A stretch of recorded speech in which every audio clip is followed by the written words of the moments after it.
Dear students, तो आज हम ऑब्जेक्टिव क्वेश्चंस करेंगे जो हमारी यूनिट है amino acids, peptides, proteins and enzymes वाली, यानी केमिस्ट्री ऑफ प्रोटीन्स वाली। तो उसमें जो पहला क्वेश्चन है कि the function of enzymes in the living system is to, यानी कि एंजाइम का फंक्शन क्या है हमारे लिविंग सिस्टम में। तो transport oxygen, provide immunity, catalyse biochemical reactions और ऑल ऑफ दीज। तो एंजाइम्स का जो काम होता है हमारे यहाँ वो हमारी बॉडी में वो एज अ कैटलिस्ट काम करते हैं। तो इसलिए जो ऑप्शन सी है वो हमारा करेक्ट हो जाएगा, कैटलाइज बायोकेमिकल रिएक्शंस। फिर नेक्स्ट है amino acids are the derivative of. तो एमिनो एसिड्स हैं, कार्बोक्सिलिक एसिड के डेरिवेटिव है, हाइड्रोक्सी के हैं, एल्केन के हैं या टर्शरी एमीन के हैं। तो इसमें आंसर हो जाएगा हमारा कार्बोक्सिलिक एसिड।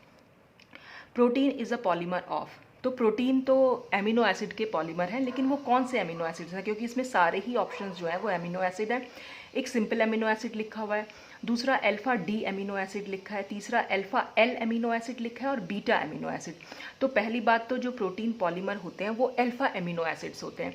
अब वो डी होते हैं कि एल, तो इसमें एल जो है वो करेक्ट ऑप्शन है। तो ये जब मैंने एमिनो एसिड्स पढ़ाए थे और प्रोटीन भी पढ़ाया तब मैंने आपको बताया भी था कि प्रोटीन जो है ज़्यादातर एल एमिनो एसिड से मिलकर बनी हुई होती है। फिर नेक्स्ट क्वेश्चन है विच of the following is essential amino acids. मैंने आपको बताया भी था कि 10 आउट ऑफ 10 जो हैं वो एसेंशियल एमिनो एसिड्स होते हैं। तो इसमें वेलिन, थ्रियोनिन, लाइसिन, ये तीनों के तीनों जो है हमारे एसेंशियल एमिनो एसिड्स हैं, इसलिए आंसर हो जाएगा all of these. Next question है which alpha amino acid does not contain primary amino group. इसमें जो प्रोलाइन है, एक प्रोलाइन ही ऐसा एमिनो एसिड है जिसमें प्राइमरी एमिनो ग्रुप नहीं होता है। तो अगर हम इसके स्ट्रक्चर की बात करें तो इसका स्ट्रक्चर होता है कुछ इस तरीके से। इसमें सेकेंडरी एमिनो ग्रुप होता है, ये N, यहाँ पर H और ये हो जाएगा COH। तो यहाँ नाइट्रोजन जो है इस कार्बन से भी और इस कार्बन से भी अटैच्ड है, तो ये सेकेंडरी एमिनो ग्रुप इसमें प्रेजेंट होता है। तो क्वेश्चन इस तरह से भी पूछा जा सकता है कि कौन सा एमिनो एसिड है जिसमें सेकेंडरी एमिनो ग्रुप प्रेजेंट है। हालांकि सेकेंडरी एक दो में और एग्जाम्पल में भी हैं, लेकिन अगर इस तरह से पूछा है कि किसमें प्राइमरी एमिनो ग्रुप प्रेजेंट नहीं है तो उसमें आंसर हमारा प्रोलाइन होगा। फिर एमिनो एसिड्स में बी न्यूट्रल, बेसिक, एसिडिक या एनी वन ऑफ दीज।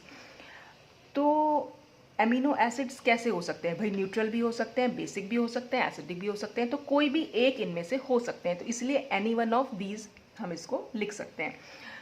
फिर नेक्स्ट क्वेश्चन है which one of the following compounds exist as dipolar ion.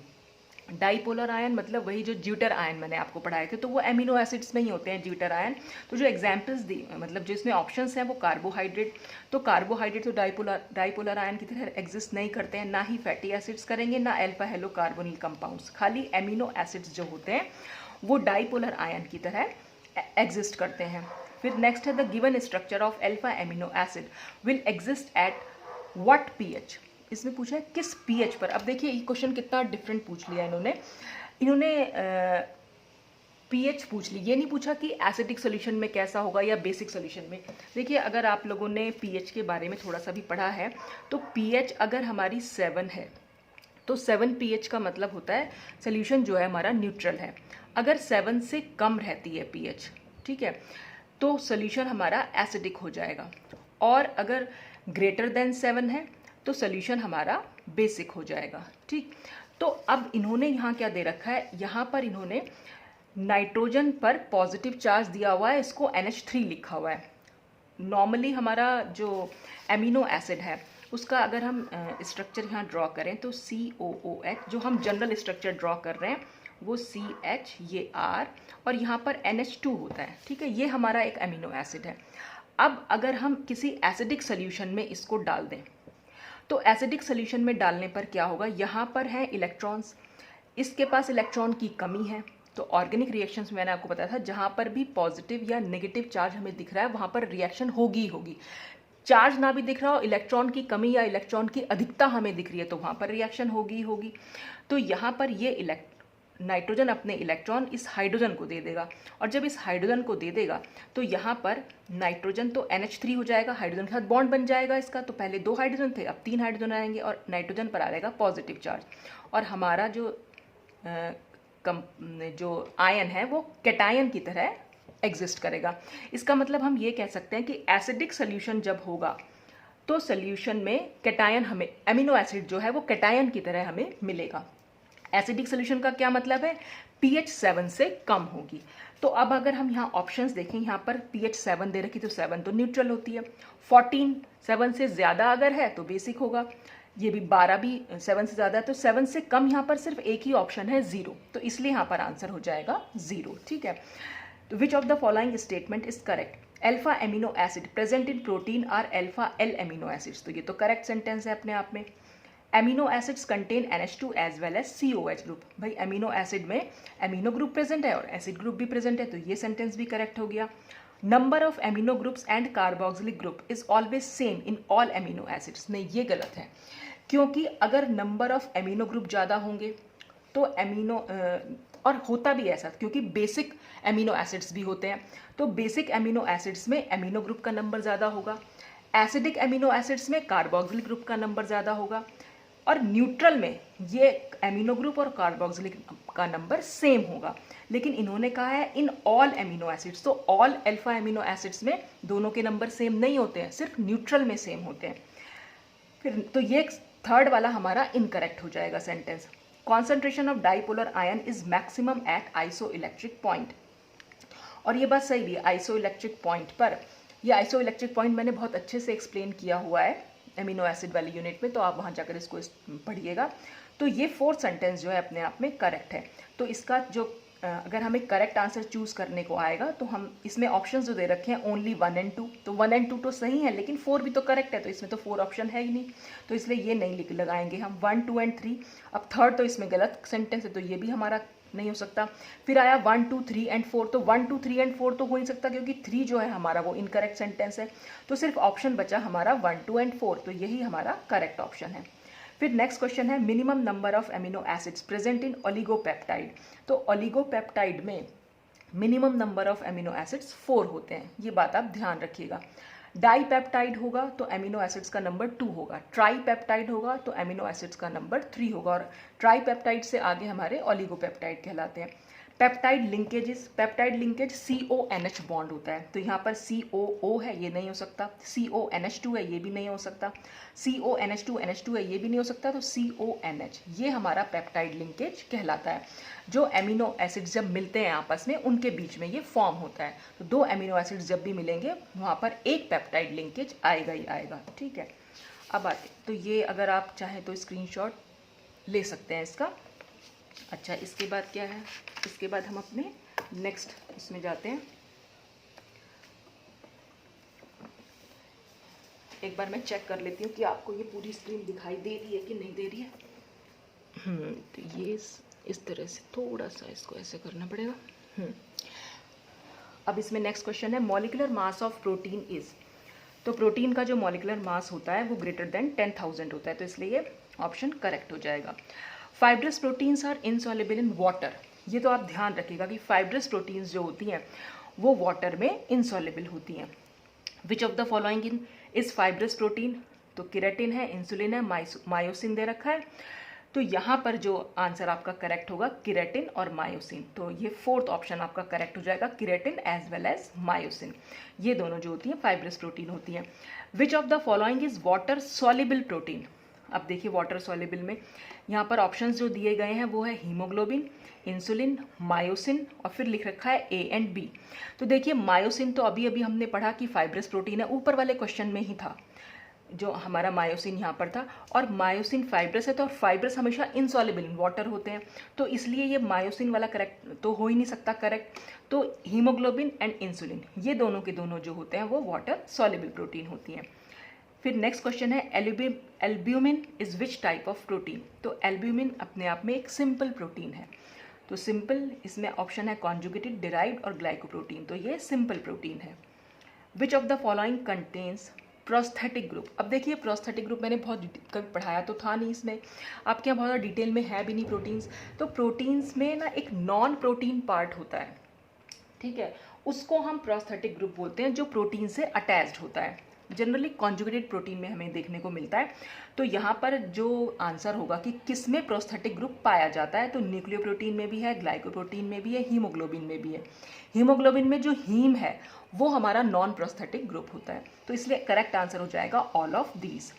फिर नेक्स्ट क्वेश्चन है primary structure of protein contains which type of bond. तो primary structure में हमें खाली covalent bond दिखाई देते हैं, तो इसलिए आंसर हो जाएगा ओनली कोवलेंट। इसमें बाकी ऑप्शंस है ओनली हाइड्रोजन, ओनली वॉन्डरवॉल या ऑल ऑफ दीज। तो ऑल ऑफ दीज तो नहीं होते हैं, प्राइमरी स्ट्रक्चर में सिर्फ कोवलेंट बॉन्ड होते हैं, तो इसलिए ऑप्शन ए जो है वो करेक्ट हो जाएगा। फिर नेक्स्ट क्वेश्चन है only covalent bonds and hydrogen bonds are present in which structure of protein. तो सिर्फ कोवलेंट और हाइड्रोजन किस में होंगे, वो सेकेंडरी स्ट्रक्चर्स में होते हैं, क्योंकि प्राइमरी में तो सिर्फ कोवलेंट बॉन्ड होते हैं। टर्शरी में हमारे सारे आ जाते हैं, क्वाटरनरी भी इस तरह से। ये तो सेकेंडरी में हमारे जो हो जाएंगे वो कोवलेंट और हाइड्रोजन बॉन्ड्स होंगे। फिर नेक्स्ट है एल्फा हेलिक्स स्ट्रक्चर इज। तो एल्फा हेलिक्स मैंने आपको बहुत अच्छे से समझाया हुआ है, वो सेकेंडरी स्ट्रक्चर प्रोटीन का होता है। तो primary structure, secondary structure, tertiary और क्वाटरनरी, तो यहाँ पर सेकेंडरी स्ट्रक्चर जो है वो करेक्ट ऑप्शन है। फिर नेक्स्ट है tertiary structure of protein contains which type of forces. इसमें मैक्सिमम टाइप्स ऑफ फोर्सेज होते हैं, तो इसलिए लास्ट ऑप्शन यहाँ पे करेक्ट है। इलेक्ट्रोस्टैटिक भी होते हैं, हाइड्रोजन बॉन्ड्स भी होते हैं, वॉन्डरवॉल फोर्सेज होते हैं, डाइपोल डाइपोल अट्रैक्शंस होते हैं और डाई सल्फाइड क्रॉस लिंकेज भी होता है। तो ये सारे फोर्सेज इसमें पाए जाते हैं। फिर नेक्स्ट है denaturation of protein takes place by. तो मैंने डीनेचुरेशन के बहुत सारे प्रोसेस आपको लिखवाए थे, तो हीटिंग से भी डीनेचुरेशन हो सकता है। डीनेचुरेशन मैंने बताया भी था, प्रोटीन का जो कोगुलेशन होगा, प्रोटीन का प्रेसिपिटेशन हो जाता है, उसी को हम डीनेचुरेशन बोल देते हैं। हीटिंग से भी हो सकता है, एडिशन ऑफ एसिड या बेस से भी हो सकता है, एडिशन ऑफ यूरिया से भी हो सकता है, इसलिए करेक्ट आंसर हमारा होगा ऑल ऑफ दीज। फिर नेक्स्ट क्वेश्चन है विच of the following is an enzyme. कौन सा एंजाइम है नीचे में, लिपिड्स तो होते ही नहीं है एंजाइम। सुक्रोज और माल्टोज हमारे शुगर्स हैं, ये हम पढ़ के आए हैं कार्बोहाइड्रेट में। तो खाली बचा इमल्सिन, तो इमल्सिन हमारा एक एंजाइम है। नेक्स्ट है the helical structure of protein is stabilised by. और ये हमने पढ़ा भी था, अल्फा हेलिक्स जो है उसमें हाइड्रोजन बॉन्डिंग होती है और इसी वजह से वो बहुत ज़्यादा स्टेबल भी होता है। तो इसमें करेक्ट आंसर हो जाएगा हाइड्रोजन बॉन्डिंग। तो इसमें और ऑप्शंस दे रखे थे van der Waals forces, ionic bond, peptide bond, तो करेक्ट आंसर हमारा हुआ हाइड्रोजन बॉन्डिंग। फिर है next question the N terminal amino acid of a peptide can be detected by the reaction with the reagent. कौन से रिएजेंट से हम एन टर्मिनल एमिनो एसिड जो है पेप्टाइड का डिटेक्ट कर सकते हैं। तो मैंने एन टर्मिनल एमिनो एसिड्स और सी टर्मिनल एमिनो एसिड्स हम कैसे पहचानते हैं और वो पूरा मेथड जो है आपको बता रखे हैं। तो हम वहाँ पर जो है एक सैंगर्स मेथड यूज़ किया था, उसमें हमने DNFB यूज़ किया था, डाई नाइट्रोफ्लोरोबेंजीन, और इसका करेक्ट आंसर इसलिए यहाँ पर है 2,4 डाई नाइट्रोफ्लोरोबेंजीन। देखिए ये कन्फ्यूज़न भी हो सकता है, 2,4 तो आपको 2,4 तो लिखवाया ही था वहाँ पर, तो 2,4 तो सभी में दे रखा है। डाई नाइट्रो है, ये चीज़ ध्यान रखना, तो डाई नाइट्रो भी सभी में दे रखा है, तो कई बार हम कंफ्यूज हो जाते हैं। तो DNFB आप याद रखिएगा, DNFB सैंगर्स मेथड कहते हैं इसको, हम सैंगर्स रिएजेंट भी बोल देते हैं। तो डाई नाइट्रोफ्लोरोबेंजीन, तो इससे ऑप्शन डी जो है वो करेक्ट आंसर है। फिर नेक्स्ट क्वेश्चन है denaturation of protein is caused by. तो वही डीनेचुरेशन चेंजिंग pH में भी हो सकता है, एडिशन ऑफ यूरिया से हो सकता है, एडिशन ऑफ डिटर्जेंट से हो सकता है, या फिर तो हमारे तीनों से हो सकता है, इसलिए करेक्ट आंसर हो जाएगा ऑल ऑफ दीज। फिर नेक्स्ट क्वेश्चन है व्हाट आर एंजाइम्स। एंजाइम्स क्या है, तो एंजाइम्स जो है देखिए फर्स्ट क्वेश्चन है सैकराइड, फर्स्ट ऑप्शन है saccharides that catalyse chemical reaction. तो सैकराइड तो ये नहीं होते हैं, न्यूक्लिक एसिड भी नहीं होते हैं एंजाइम, DNA मॉलिक्यूल्स भी नहीं होते हैं, और ये होते हैं proteins, proteins that catalyse chemical reaction. तो एंजाइम्स जो होते हैं वो प्रोटीन्स होते हैं, तो इसलिए करेक्ट आंसर यहाँ पर डी हो जाएगा। अच्छा, अब इसके बाद यहाँ पर 2 क्वेश्चन और बचते हैं। Which of the following protein structures destroy denaturation. एक बार मैं देख लेती हूँ कि ये आ रहा है कि आपकी स्क्रीन पर, इसको ऐसे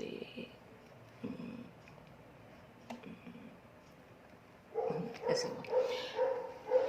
तो कौन से प्रोटीन स्ट्रक्चर हैं जो डीनेचुरेशन को डिस्ट्रॉय कर देते हैं। तो टर्शरी और क्वाटरनरी स्ट्रक्चर यहाँ पर ऐसे हैं जो डीनेचुरेशन को डिस्ट्रॉय कर सकते हैं। Which one of the following method is used for the identification of C terminal group. तो एडमंड्स मेथड और सैंगर्स मेथड तो हम एन टर्मिनल ग्रुप को आइडेंटिफाई करने के लिए यूज़ करते हैं। निन हाइड्रोजन रिएक्शन हमारी प्रोटीन के टेस्ट के लिए होती है। तो जो लास्ट ऑप्शन बचा रिएक्शन विद NH2NH2, तो मान लीजिए अगर आपने ये रिएक्शन नहीं भी पढ़ी हुई है लेकिन आपने एन टर्मिनल मेथड तो पढ़े हुए हैं, तो ये दोनों मेथड आपने पढ़े हुए हैं, तो इसलिए ये तो हो ही नहीं सकते क्योंकि ये एन टर्मिनल के लिए है। और निन हाइड्रोजन रिएक्शन हमारी प्रोटीन के टेस्ट के लिए होती है, तो ये लास्ट ऑप्शन यहाँ पर बचा है। Amino acids have the minimum solubility. ये क्वेश्चन बड़ा इंपॉर्टेंट है, ये बात ध्यान रखिएगा कि एमिनो एसिड्स जो सबसे कम सॉल्युबल होते हैं वो अपने आइसो इलेक्ट्रिक पॉइंट पर सबसे कम सॉल्युबल होते हैं, ये चीज़ आप ध्यान रखिएगा। तो ये कुछ करीब 30 क्वेश्चंस थे इसमें, ये मैंने आपको करा दिया। अब इसमें 2-4 क्वेश्चंस और बचे हैं, वो भी मैं आपको बता देती हूँ। देखिए एक बार मैं इसमें स्क्रीन आपकी सेट कर दूँ, यहाँ पर ये क्वेश्चंस हैं ये जी। अब इसमें आता है number 1 question, select among following which alpha amino acid is optically inactive. बहुत अच्छा क्वेश्चन है ये, और ये मैंने आपको बताया भी था जब मैंने आपको एमिनो एसिड पढ़ाए थे। सिर्फ ग्लाइसिन ही एक ऐसा एमिनो एसिड है जो ऑप्टिकली इनएक्टिव है। अब इसका स्ट्रक्चर की अगर हम बात करें तो सिंपल स्ट्रक्चर होता है इसका NH2 CH2, तो मैं इसको ऐसे लिख देती हूँ CH2 को, और COOH। ऑप्टिकली एक्टिव हमारे वो कंपाउंड्स होते हैं जिनमें कोई एसिमेट्रिक कार्बन एटम या कायरल कार्बन एटम होता है। ये सब कुछ तो मैं स्टीरियोकेमिस्ट्री में बहुत अच्छे से बता चुकी हूँ। तो ऐसा कार्बन जिससे 4 डिफरेंट ग्रुप जुड़े हुए हों, तो यहाँ पर इस कार्बन से एक NH2 है, एक COH है, लेकिन 2 H है, तो दोनों के दोनों सेम है। इसलिए ये, क्योंकि इसमें कोई एसिमेट्रिक कार्बन एटम नहीं है, इसलिए ग्लाइसिन जो है हमारा वो ऑप्टिकली इनएक्टिव है। फिर है which is essential amino acids, तो इन चारों में ल्यूसीन जो है हमारा वो एसेंशियल अमीनो एसिड है। अब इन्होंने ये पूछा है is which type of alpha amino acids. ये वाला एमिनो एसिड जो स्ट्रक्चर में बना रखा है ये न्यूट्रल है, बेसिक है, एसिडिक है, नन है। तो इसे पहचानने का सबसे अच्छा तरीका वही है कि अगर NH2 ग्रुप ज़्यादा है COH से तो एमिनो एसिड हमारा बेसिक होगा, COOH अगर ज़्यादा है एमिनो एसिड से तो हमारा एसिडिक हो जाएगा। दोनों के नंबर अगर सेम है तो इसका मतलब वो न्यूट्रल हो जाएगा। तो यहाँ अगर हम देखें तो एक तो NH2 है और COH यहाँ पर 2 हैं, तो COH का नंबर NH2 से ज़्यादा है, इसलिए ये जो है एक एसिडिक एमिनो एसिड हो जाएगा। An amino acid in acidic solution behave as, अभी मैंने आपको बताया भी था एग्जाम्पल, एमिनो एसिड है, यहाँ पर एसिडिक सोल्यूशन है, तो एसिडिक सोल्यूशन में H पे पॉजिटिव, एसिडिक सोल्यूशन का मतलब क्या है, वहाँ पर H+ आयन ज़्यादा होंगे। तो जैसे ही H+ आयन ज़्यादा हुए तो इसका मतलब यहाँ पर पॉजिटिव चार्ज है H पे, और यहाँ पर इलेक्ट्रॉन है, बस इलेक्ट्रॉन ये इसको देगा और यहाँ पर ये कैटायन की तरह आ जाएगा। तो ये कैटायन की तरह यहाँ पर बिहेव करते हैं। कहाँ गया मेरा क्वेश्चन, हाँ, an amino acid in acidic solution behave as cation, यानी पॉजिटिव चार्ज हो जाएगा वो कैटायन, और अगर आता बेसिक सोल्यूशन तो हमारा हो जाता एनायन, ठीक है। And at isoelectric point the amino acid molecule will move towards, ये चीज़ भी आप ध्यान रखिएगा कि आइसोइलेक्ट्रिक पॉइंट पर एमिनो एसिड किसी भी डायरेक्शन में मूव नहीं करते हैं, क्योंकि वो तो एक डाईपोलर आयन है, उसमें दोनों आयन हमें दिखाई देंगे, पॉजिटिव आयन भी नेगेटिव आयन भी, तो इसलिए वो किधर की साइड भी मूव नहीं करेंगे, ठीक। In polypeptides amino acids are linked via, और पॉलीपेप्टाइड हो या पेप्टाइड हो या प्रोटीन हो तो वहाँ पर हमेशा पेप्टाइड बॉन्ड ही होता है। जब भी 2 एमिनो एसिड्स आपस में मिलेंगे तो वहाँ पर हमेशा पेप्टाइड लिंकेज, या हम उसको पेप्टाइड बॉन्ड भी बोल देते हैं, CONH ये होता है इसका फॉर्मूला। ये डाइनाइट्रोफ्लोरोबेंजीन इज यूज्ड, अभी आया था ये DNFB जो मैंने आपको बताया था, DNFB को हम यूज़ करते हैं एन टर्मिनल को डिटरमिन करने के लिए, तो एन टर्मिनल ऑफ पॉलीपेप्टाइड। फिर नेक्स्ट क्वेश्चन है how many peptide bonds are present in pentapeptide, ये भी बड़ा अच्छा क्वेश्चन है। देखिए पेंटापेप्टाइड में इसने पूछा कितने पेप्टाइड बॉन्ड होंगे, तो आप सिंपल सा याद रखिए, देखिए ये हमारा एक एमिनो एसिड्स था, एसिड्स नहीं था, एसिड था, और अगर हम इसमें दूसरा एमिनो एसिड जोड़ेंगे तो वो कैसे जुड़ेगा, ये NH2 को हम पहले लिखेंगे, NH2 को मैं NH भी लिख सकती हूँ, ठीक है। फिर से सपोज यहाँ पर कोई, ये सपोज मैंने यहाँ पर CHH ना लिख के इसको सिंपल R लिख दो, ये भी R लिख दिया, और यहाँ पर मैंने COOH जोड़ दिया, तो यहाँ पर क्या होता है, ये वाटर का मॉलिक्यूल यहाँ से निकल जाएगा, ये H ये OH, और देखिए दोनों के बीच में एक पेप्टाइड लिंकेज बन जाएगा, इस एमिनो एसिड के बीच में भी और इस एमिनो एसिड के बीच में भी CONH बॉन्ड बन गया। यानी जब 2 एमिनो एसिड जुड़ते हैं तो हमारे पास एक पेप्टाइड बॉन्ड आता है, और इसको हम बोल देते हैं डाईपेप्टाइड, क्योंकि 2 एमिनो एसिड जुड़े हैं।